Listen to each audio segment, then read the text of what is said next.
Hello, my name's Dale Allen Hoffman. I'm coming to you again here from deep in Pisgah National Forest near Asheville, the Appalachian City of Light, where I've lived for a decade and a half.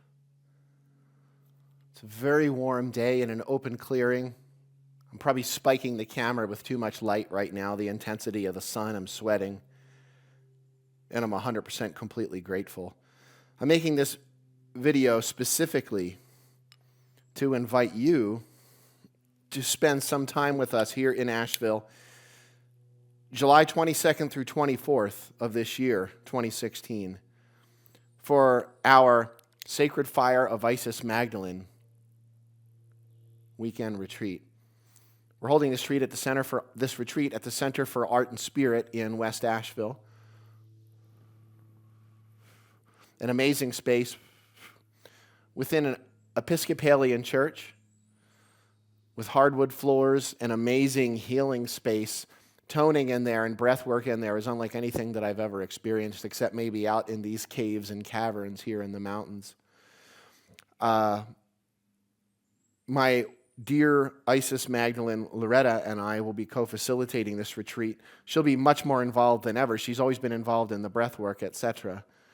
And of course, her ability to play a crystal bowl is unlike anything I've ever heard in my life. But I wanted to just clear up a few fallacies that I've been getting in questions about the retreat. One of those is this mistake that somehow speaking about Isis-Magdalene and ecstasy and even sacred sexuality somehow has everything to do with just sex. There's also something to be said for that as well, as if something that is sexual is somehow not good. You wouldn't be here without it. A lot of people don't realize that the nullifying and the muting of the sexual body, the muting of the power of sacred sexuality was done hand in hand with the muting of the divine feminine. This is about 2,500 years ago, after thousands of years of the power being swung toward the goddess and the feminine, toward the direct experience, toward the breath, toward the spirit, not so much about the last 2,500 years that we've had, which is so misogynistic, and it's so, which literally means woman-hating. It's so focused on the masculine, focused on words on a page, on the ideologies and the frameworks and the belief systems to live within. But that pendulum is swinging back now. I don't really see it swinging completely toward the feminine again. I actually see it swinging a bit past that midpoint and coming back to the center, so that we're in much more of a deep balance. But that common misperception that I'm getting in questions, or even in people that aren't necessarily voicing it, that I can sense, is that somehow what we're going to be doing there is something to do with who knows what weird stuff people are cooking up in their heads. But I want you to understand, in the words of Elaine Pagels, great scholar, she said, and she's quite a trip, I must say, Elaine said, what greater way to nullify the divine feminine than to call Mary Magdalene a slut? Because then you can just kind of silence her and push her off the table. That's something that's really powerful to understand, especially right now in this specific moment in history. We're at a time right now where a lot of corks are popping up on the lake. We're at a time right now where so many of us that have gone deeper into the sacred, deeper into the deep mysticism of the present moment, are all of a sudden faced with these frequencies that we've never felt before, these things that we never knew were there in our energy body. Haikla, that word translated as temple, Haikla from Yeshua, literally means the embodiment or the gathering of conscious life energy. The word Chaya, conscious life energy. I come to give you Chaya and give it abundantly, or Chai. Now, this is the moment in time that it's the most cherished and sacred for us to gather together in these small groups, in these cosmic gatherings, to be able to allow ourselves to feel these frequencies that have been embedded and hidden in our systems for so long up to this point. I, as an example, didn't even come into the realization that I was full-on sexually abused earlier than the age of 10 by a family member until I was in my 20s. I thought it was just something that you're supposed to feel, right? Or there's something that just happens normally. And it was a confusing thing for me because not only was I feeling this strange, confusing guilt, I was also feeling pleasure. And when you're that young, that's something that's pretty baffling. My wife, I don't even know a lot of people that haven't gone through that from my generation. I know there's a lot that haven't.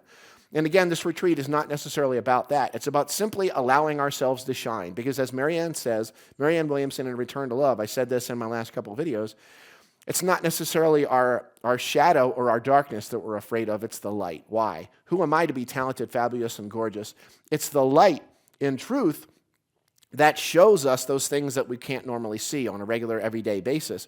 Or after thousands of years of asking for higher light, greater awareness, more open energy, faster vibration, here it is. It's right here. We have manifested that. We are the ones we've been waiting for. But with that faster vibration, greater awareness, higher light, comes the responsibility to notice and recognize things that we haven't been able to see before because we simply were not in the frequency to be able to comprehend that. So all of a sudden, all of these energies are popping up, like I say, like corks on a lake. The temple is at the pinnacle. The energy body is open right now for so many of us, and it's bringing us in touch with frequencies in the system that simply need to be healed. And I know there's a lot of teaching about removal. I don't see that in any way whatsoever. It's not about removing the frequencies, although sometimes I'll use those words. It's really about recalibrating. It's about tuning the instruments in the orchestra back into that harmony, back into that sacred tone.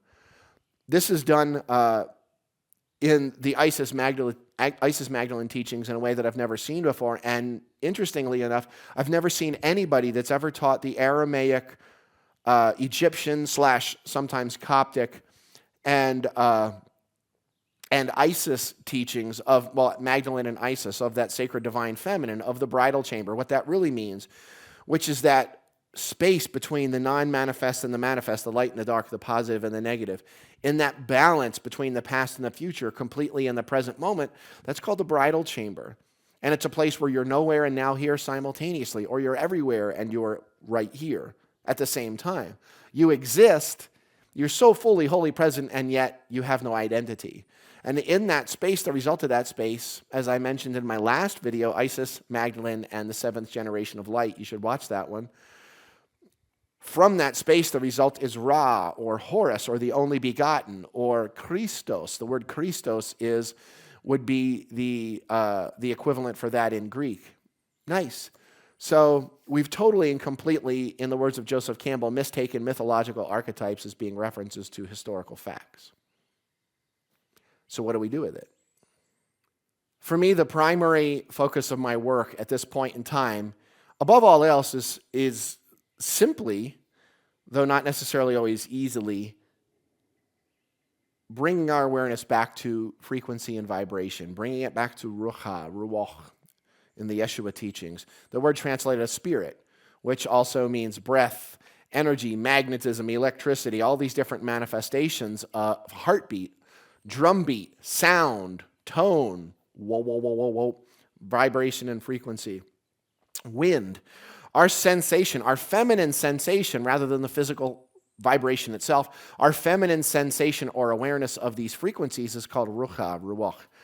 And in my deeper work that I've been moving in now, I've been moving away from so much of the head teachings, talking for hours on end, which is not going to work for the current generations. For this seventh generation of light and the generation that we're in that I call the generation of light, from this point and beyond, all of this masculine talk, words is not working anymore. People are going to hear you for 5 minutes and then they're going to go blotto.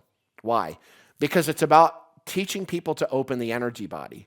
I go to breath events and people talk for half the time, thinking that somehow is going to give them a deeper awareness of simply being aware of the breath. It doesn't work like that. A bit of an introduction is good, and obviously expression afterward, but excessive talking and yak, we're really so far beyond that. The young ones are coming up to me saying, look, just hit me straight between the eyes with it. Don't mince it. Don't candy coat it. So that's exactly what I've been doing.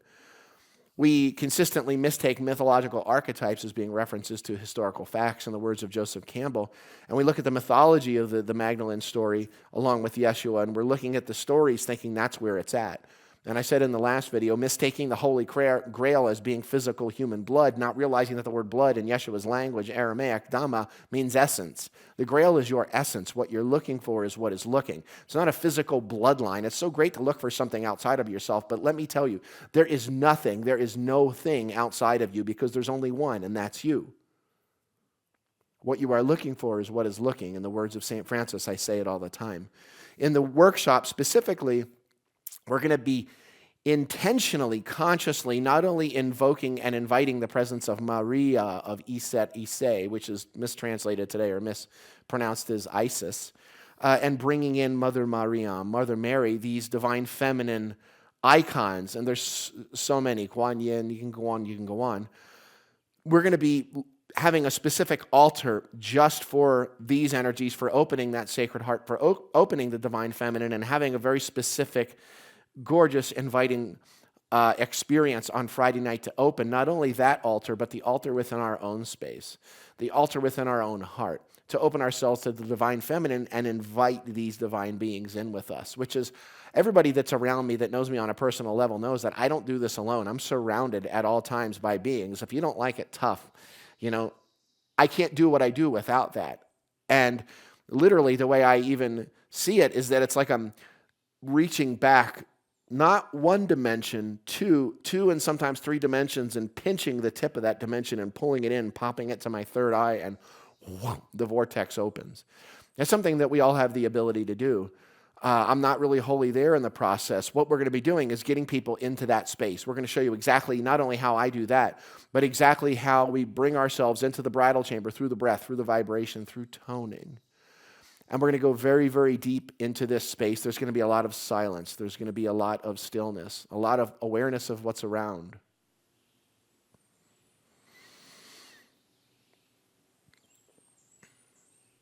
On Saturday morning, we'll be moving into the still point breathwork process that I've facilitated with thousands of people over the last quarter of a century.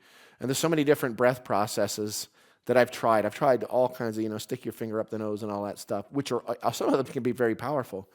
But the thing about still point breathing is that it's so succinct and it's so clean and clear, and yet it's so powerful. We're specifically going to be moving the awareness of the breath into the sacral region, into what Mary Magdalene called that, when that energy center is unopened, she called it ignorance in the Gospel of Mary Magdalene, coming from Syriac, translated into Coptic, Egyptian. Did not end up in the Bible. She named all of those 7 energy centers. That's in my last video, Isis-Magdalene and the 7th generation of light as well.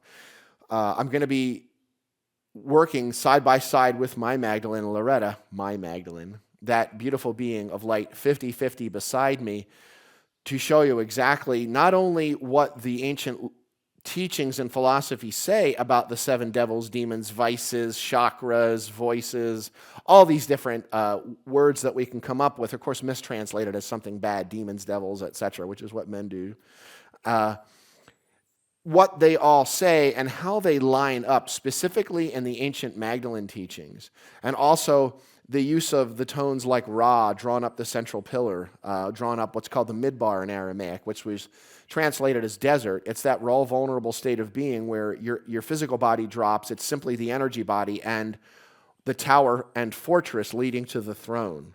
Interestingly, Magdalita in Aramaic, Magdal, doesn't mean necessarily just a physical brick throne. Magdalita, the ta or tha sound, genders it feminine. So it's a feminine tower, throne, or fortress of strength.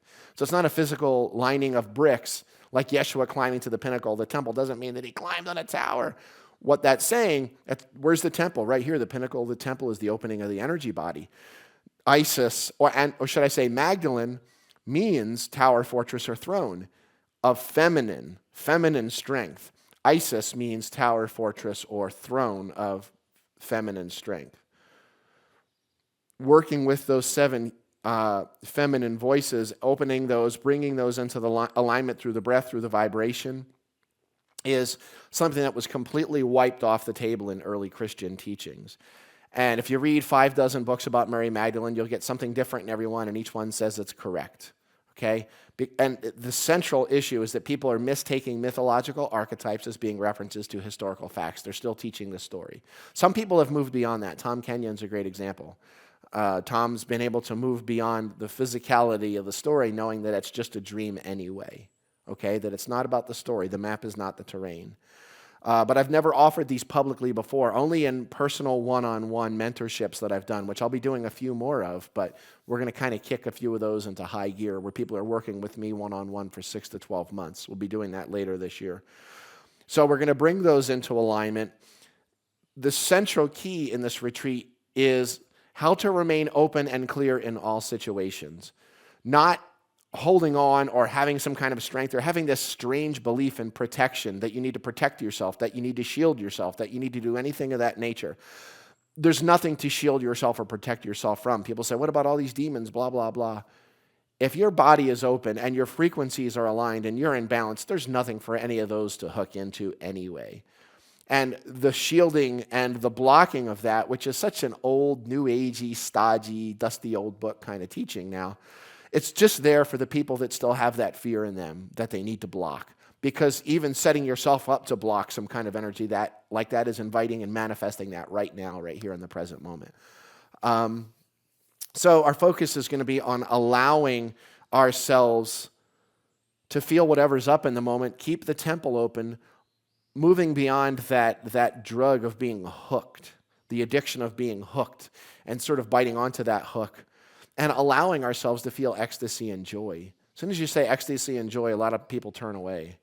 Funny thing, we've been shamed, and there's been guilt and fear around that. I can walk around with no shirt on around a town, and that's just fine. If my wife walks around 1,000 times more gorgeous than it is to see me like that, somehow it's suggestive, and somehow it's sexual in a bad way, as if sexuality or even suggestiveness is bad. And of course, what is that? That is shame. And that shame that comes from old ancient wounds. And even our mentors, the ones who have brought us maybe to this point up till now, a lot of them aren't going to be able to help us move through these layers into the next stages, the next levels of these evolutions. So also, as a part of the retreat is going to be not only that opening of the body and the recalibration of the temple, and also allowing ourselves to express those wide open experiences of ecstasy and light, which is what Christ means. That's what that is. It's the open channel of divinity, which is also Ra, Horus. There's so many different symbologies of that, but also the expression circles where we're passing a sacred object and you have that space to be able to express whatever it is that's on your heart. Male, female, it doesn't matter. This is not a retreat for women specifically. It's not a retreat for just the feminine. But I will tell you this, I tend to get many more feminine than male people in the gatherings that are showing up, simply because they're sensing that shift toward the feminine. And if you're really far out of balance, the last thing you want to do is start looking at those things that you've tried not to look at for a long time. Interesting. Everybody is welcome. We will be having a magical, amazing ceremonial cacao circle, sacred chocolate, ceremonial chocolate with Mayan Yucatec toning on Saturday. We sort of dabbled in it in my last retreat, and I've done it at different gatherings before for a decade now. But we're going to go full in with a really incredible experience with the cacao. This is a non-residential retreat, meaning accommodations aren't included. If you go on the website, on my website, and click on the space, get through the events, get to the July 2016 retreat, it gives you lists of all different kinds of accommodations right near the Center for Art and Spirit. If you're interested in us hosting a retreat in your area, just click the contact button on my website. That goes to us, and we'll do it. We'll look into it. If you've got a yoga center, a church, a big home, a bed and breakfast, whatever that may be, and you would like us to come out, I don't care where you are in the world, we'll do our best to figure it out. Canada and the U.S. definitely is simple enough. But any of these other places, Central America, South America, or anywhere across the world, let us know, and we'll start lining these up across the globe, because you know what? It's time. We literally are the ones we've been waiting for. And I know everybody's had that sensation of, it's not time, it's not time. Even after 2012, everybody's going, I don't know. It's like we're still prepping for something. The prep's over. It's time. It's time for us to finally get out of the classroom and get out there and start living our lives and allow our hearts to be wide open. So I'd love it. If you're interested in a retreat in your area, Loretta and I can come there. It would be absolutely magical. Just let us know. We'll get that set up. If you're on the fence about this particular retreat, there's a retreat in July. There's only a few weeks left. The early bird discount actually ends in a few days on the 15th of June. So if you're on that fence, I really encourage you to go within your heart, find that place of resistance, find that place of maybe fear or hesitation about this, and just do it. Because when one commits, providence moves too. Yes. We'd be so deeply honored to have you in that space with us in July and to see you at any point in the near future. I love you. Thank you. Thank you. Thank you also for all the messages and the comments that have been coming in about my recent videos and me just basically coming out of the closet, not necessarily in that way, but saying, look, we are the ones we've been waiting for. It's enough with all the yakking and teaching the same things we've been yakking about for 40 years. It's time for us to bring that ancient insight into the present moment and start living it. And let's get out of the classroom and let's go full on, okay? I'm here for you. It's absolutely my deepest, highest honor to be of service. Namaste, and so it is.